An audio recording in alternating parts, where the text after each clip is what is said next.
Indiana basketball fans are pressing their school to pursue UCLA's Mick Cronin.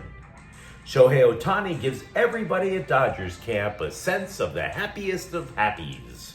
And Charlotte's threats over the Lakers are about as useless as Hornets playoff tickets. Good morning. I'm James. This is your daily dose of sports and snark for the greatest sports city in the world, Los Angeles. This is the Faithful Angelenos Morning Report. It's February 16th, 2025. Welcome back to the Sanctum Sanctorum of LA Sports. It's also Sunday, the Lord's Day. If you believe as I do, take a moment. Thank Him for the blessings that you have in your life, like LA Sports. And if you like being in the know about LA, clickety-clack the like button. Clickety-clack the subscribe button. There's a notification bell. Hit that. It'll let you know when we drop new content.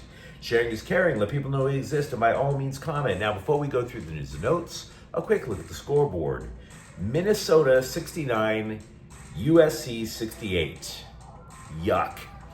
Chibuzo Agbo scored 18 points, but let's be real, the Trojans' chances of getting to March Madness slim to none. Meanwhile, there are no games involving LA teams today, so what do you say we get an early start on the news? UCLA played in Indiana a couple of days ago, and the local press just swooned all over Mick Cronin, slobbered all over him, which makes for one creepy Valentine's Day, but I digress. One scribe, Greg with 3 G's Doyle of the Indianapolis Star, labeled the game as Cronin's audition. So I read the dude's column.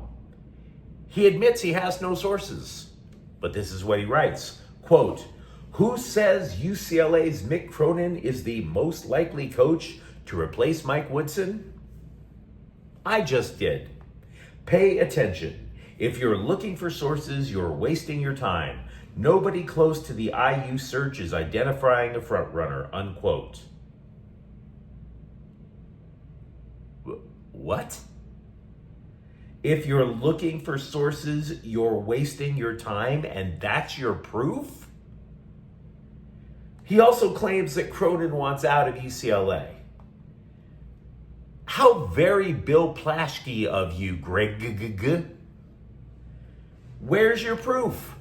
Oh, I don't have any proof. Case closed. Meanwhile, Cronin was asked by a different scribe, point blank, if he had any interest in coaching the Hoosiers. And Cronin didn't say no. Quote, "I would never comment on a coaching situation.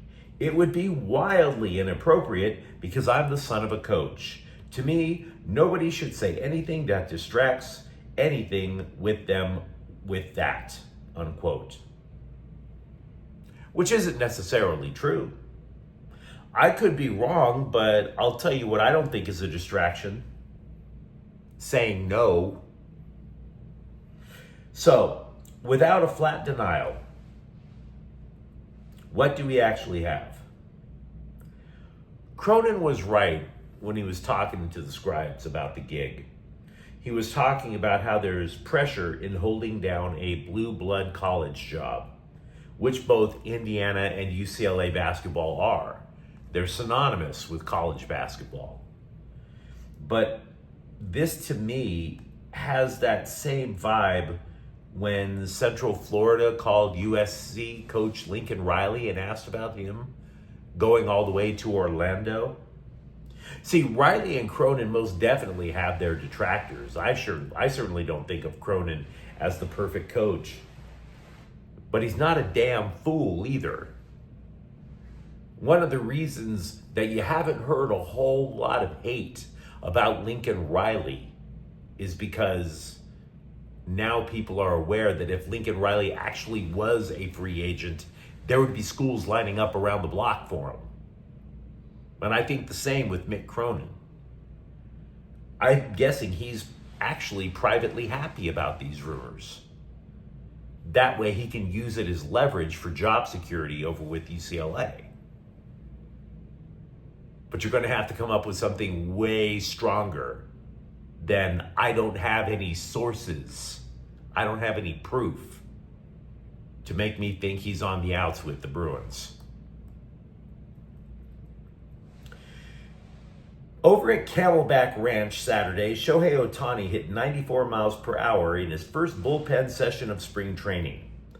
Now, he did throw a couple of bullpen sessions last year, which prompted Captain Emo of the LA Times, the aforementioned Bill Plaschke, to demand that Ohtani just risk it all in the playoffs. Now, didn't happen. Dodgers still got the ring. Now it's that it's spring. Ohtani threw 14 pitches.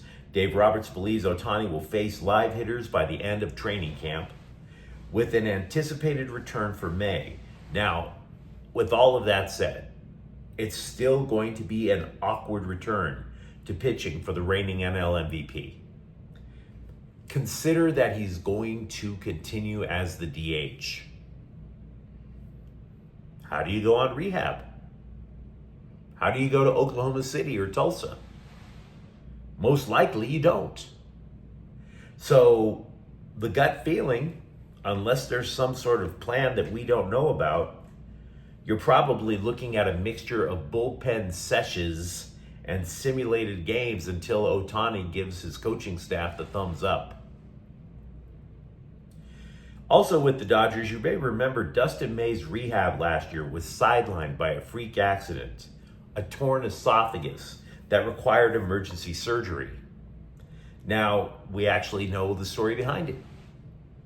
He was eating a salad. Piece of lettuce got stuck. And I hope that this proves to be a lesson for all of us. Everybody keeps telling us to go vegetarian, to go vegan, right? But here's what they don't tell you. The dirty little secret about going vegan. Lettuce can effing kill you. Lettuce. Unless they shred it up into these nice little strips and spread it across your hamburger patty, you are taking your life in your own hands when you eat a salad. Lettuce is pure evil. Stick with meat. PETA.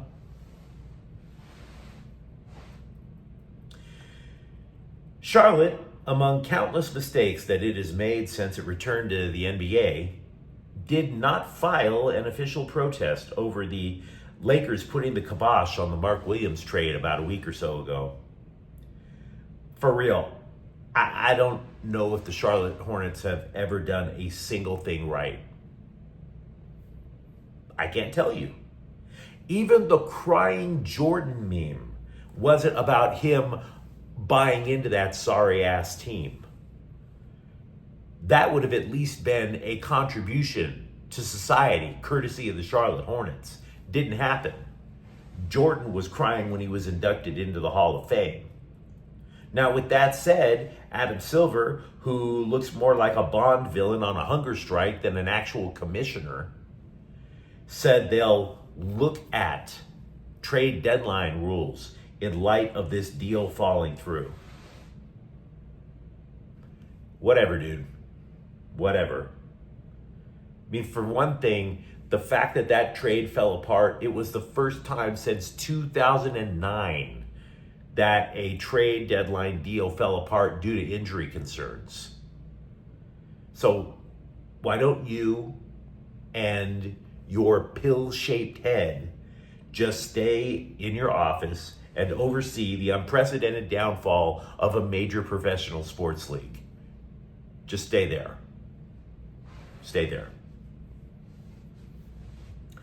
Utah's general manager said that taking part in the Luka Doncic-Anthony Davis trade was his gift to the Lakers.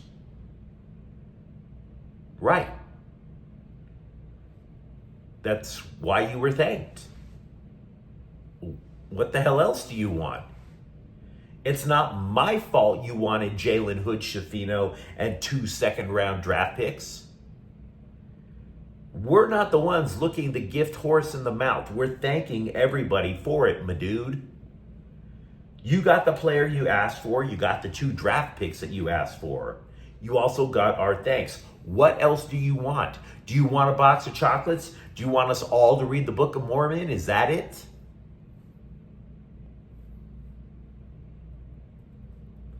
It's not our fault. We were gracious and accepted a generational talent. For weeks, we have been splashing the ice-cold water of common sense on the groin of sports journalism, specifically the idea that Matthew Stafford is leaving the Rams to go to the New York Giants. ESPN's Adam Schefter, who, unlike Fox Sports' khaki dad pants-wearing hot take spreader, Schefter actually calls people instead of just pulling rumors out of his backside, said, quote, "If Matthew Stafford and the Rams can't get a deal worked out, and if Stafford becomes available, and if all of a sudden the Giants surface as a contender, there's no way in hell that the Giants are giving up the 3rd overall pick for Matthew Stafford. Zero." Unquote. So let's just keep tethering everybody back to reality. There's nothing wrong with reality. You have to face it at some point. Meanwhile, Fox, while they have too many hot take spreaders on the payroll, they at least have one guy who calls people up before spreading rumors. That guy is Jay Glazer. He called Sean McVay and asked about the Cooper Kupp trade market. Glazer is saying that McVay told him Pittsburgh and another team called, but they're not offering much. We mentioned Lincoln Riley earlier. Riley did right by a USC offensive lineman who turned in a flawless performance in a surprise start in a bowl game. Center Killian O'Connor, who replaced Jonah Monheim wanted to prepare for the NFL draft combine. O'Connor was awarded a scholarship Saturday. Now, O'Connor got the nod after appearing in just 3 regular season games for the Trojans. In the Las Vegas Bowl, O'Connor did not allow a sack in 74 snaps. Now, having said that, he's not assured of getting the center gig. USC added Je'Andre Reed in the transfer portal from Syracuse, but O'Connor has experience playing guard, and Emmanuel Pregnon had transferred to Oregon. So there's the possibility O'Connor could shift there. It didn't take long for LAFC to fill the void left by departing winger Christian Oliveira. Turkish national Cengiz Ünder is coming on a season-long loan, which the black and gold can make permanent if they like what they see. Now, Ünder is considered a star over there, but it's not a perfect signing.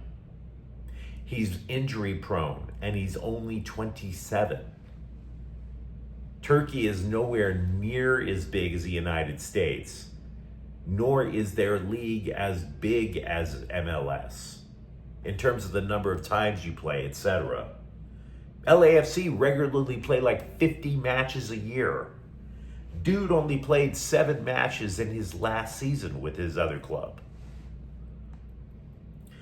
Also for the Galaxy, Greg Vanney, the manager of your 6-time MLS Cup champions, told the LA Daily News that the team could add Brazilian forward Mateus Nascimento, quote, in days, if not hours, unquote.